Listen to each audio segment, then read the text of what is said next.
Respira, Quesadinha. Vai, Corinthians! Respirem, torcedores corintianos. O Corinthians está na final da Copa do Brasil de 2025. Vamos falar de Corinthians e desta classificação para cima do Cruzeiro, que é cinematográfica.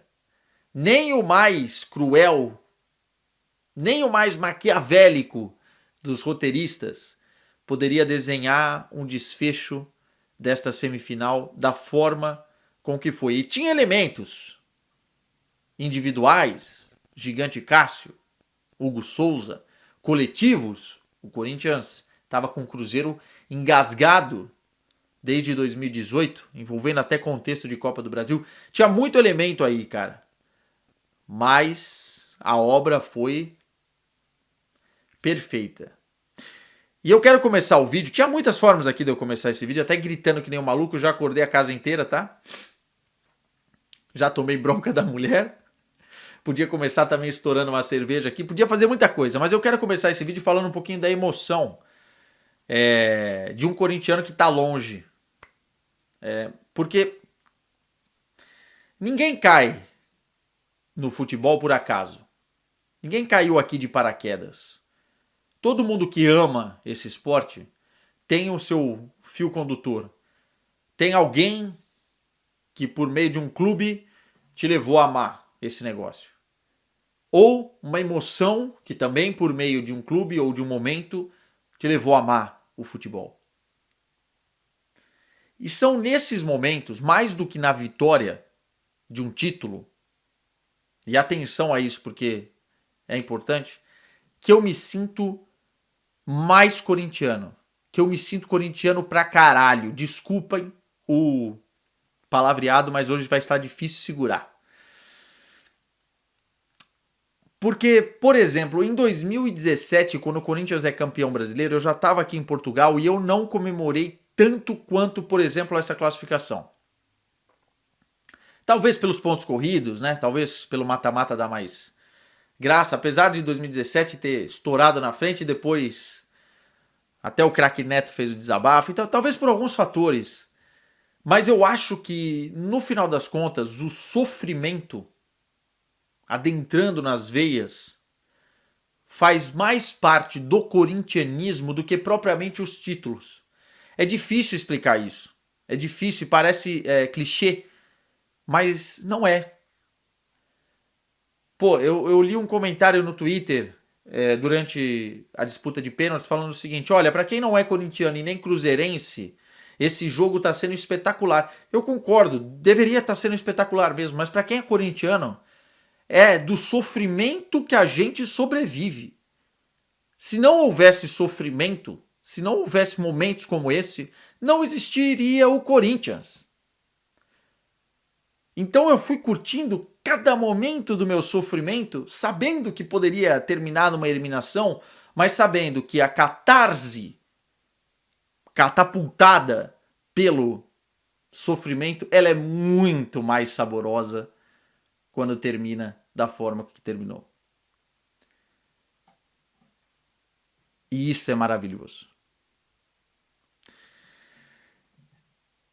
Eu quero começar esse vídeo falando sobre o desfecho e não sobre o início.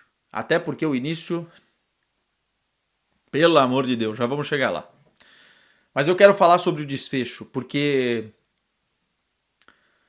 quando o jogo vai para os pênaltis e a câmera filma o Cássio ajoelhado, rezando no banco de reservas da Neoquímica Arena,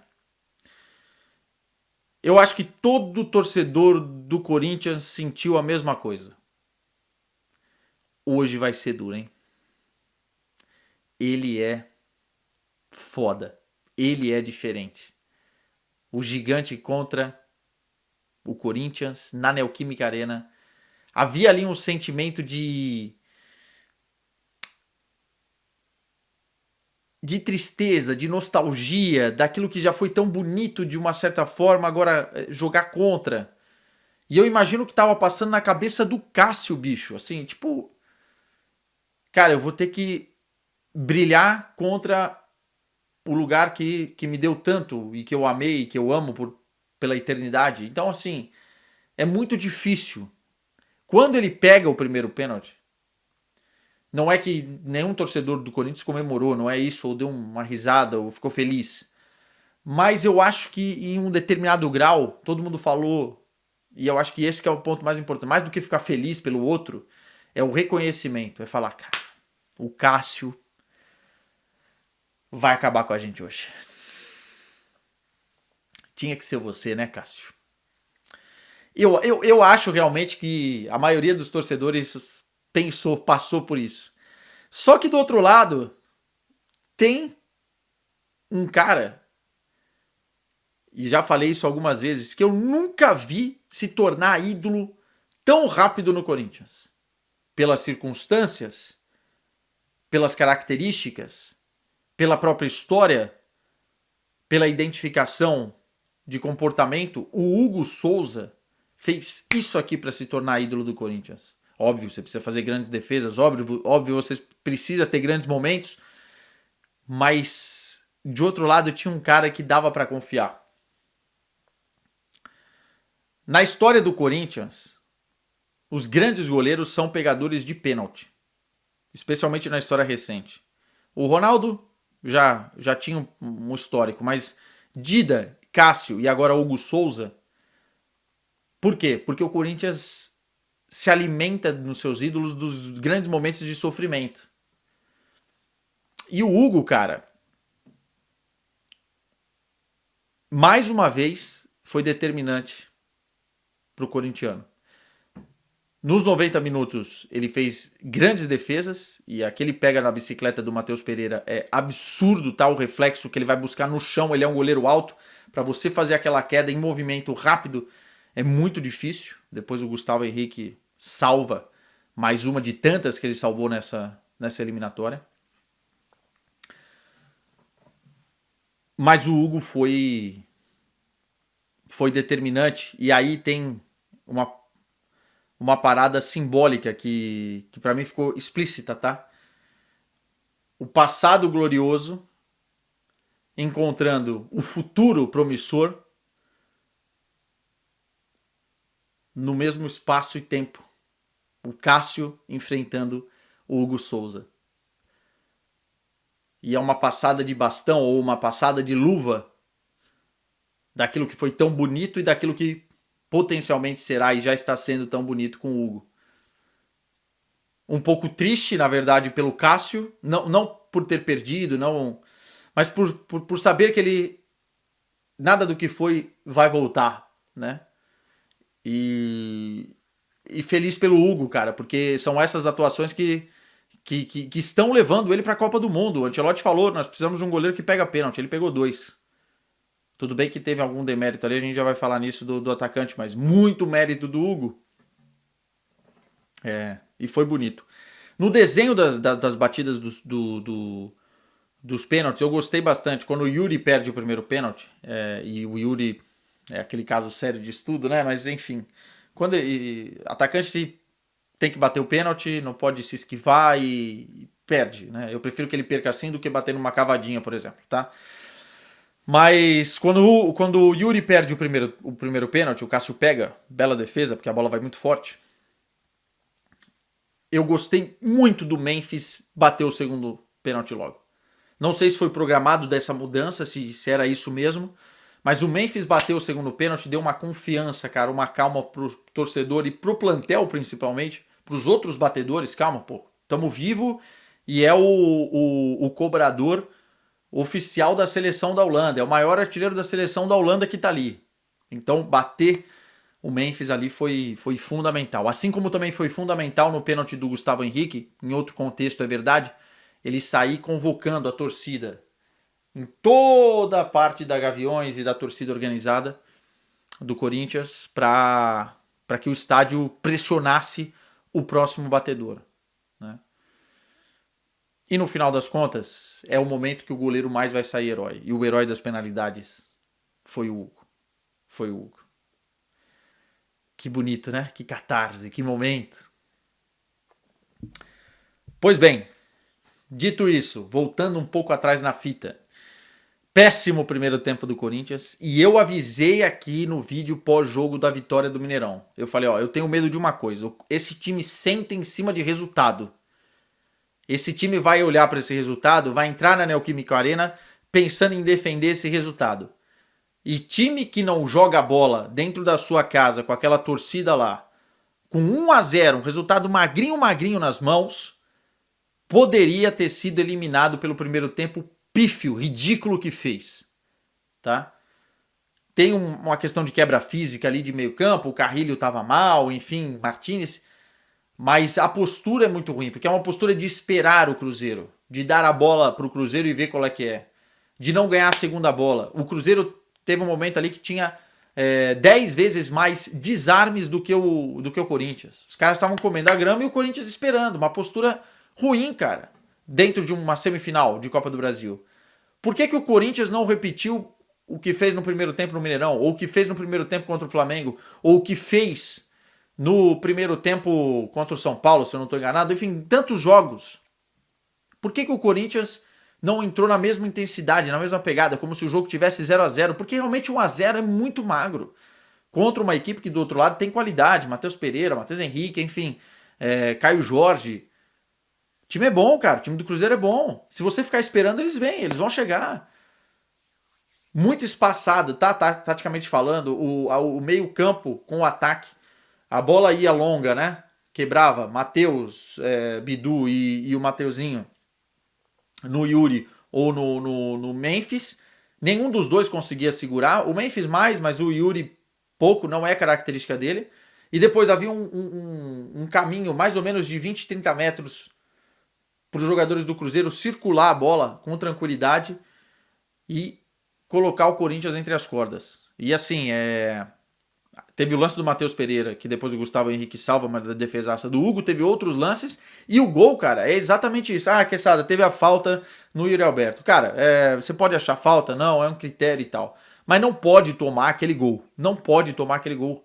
Porque o jogador do Cruzeiro, ele desfila na entrada da área, circula a bola pro ponta, o ponta cruza com total liberdade e aí, lá na frente, o ataque do jogador do Cruzeiro para fazer 1-0. O Arroios, né, que entrou. O Corinthians correu o risco de tomar 2-0 no primeiro tempo já. E vira o segundo tempo, melhora por conta das substituições do Dorival. O Dorival vai bem nas substituições, põe o Raniel e põe o Garro, mas toma logo o segundo gol, porque a defesa do Corinthians é lenta e você se expõe a uma transição que o Cruzeiro tem de melhor. Né? E aí o Mateuzinho comeu bola na linha defensiva, depois para correr um abraço, né? Tem que pegar Uber, tem que pegar um táxi, tem que fazer o que for ali. Mas o Corinthians tomou 2-0 e poderia ter sido mais no primeiro tempo, porque o Cruzeiro dominou. Depois disso, notas importantes. O Corinthians acordou, né? O 2-0 deu um clique ali, o Corinthians faz o 2-1 e acorda no jogo. Mas a entrada do Garro foi definitiva. Para mim, o Gustavo Henrique é o melhor jogador da eliminatória. Jogou muito o zagueiro do Corinthians, muito. E aí a nota fundamental para a próxima temporada é começar a zaga com o Gustavo Henrique mais um. Contratar mais um talvez, enfim. Mas o Garro entrou voando. E quando esse argentino entra com faca nos dentes, com sangue no olho, é muito difícil segurar, assim. Tanto nas bolas paradas, quanto no controle, na verticalização dos passes. É um jogador chatíssimo nesse tipo de jogo. E ele foi fundamental. Tanto que é dele, né, a falta que depois vai para o André Ramalho e o gol do Corinthians. Achei que foi falha do Cássio no gol. Assim, não foi um frangão, não foi uma grande falha, mas dava para ter saído melhor, porque a bola atravessa muito perto da pequena área e aí depois o Bidu consegue empatar. E o Corinthians tem várias oportunidades. Nas estatísticas do jogo, o Corinthians termina com mais chances importantes, mais chutes do que o Cruzeiro, porque o segundo tempo foi muito melhor para o Corinthians. Bola na trave do Bidu de bicicleta, bola na trave do Bidon, o Garro pegando uma bola na entrada da área, que ele costuma acertar e errando o alvo. O Memphis eu achei que não foi bem na partida, não foi o dia do Memphis, apesar de o jogador ter que ter responsabilidade também para bater o pênalti na hora e tem que ter culhão, né, como diriam os especialistas, para bater o pênalti na hora e conseguir fazer o gol, mas ele não foi bem, assim. Ele tentou inventar muito, não estava saindo nada pro Memphis hoje. Combinações, chutes no gol, enfim, nada estava funcionando. O Bidu entrou no jogo no segundo tempo, o Mateuzinho também bem no segundo tempo. O próprio Bidon, com a entrada do Garro, melhorou muito. E o Corinthians poderia ter feito o 2-2. E o árbitro dá 4 minutos de acréscimo, é loucura, tá? Mas enfim, não fez.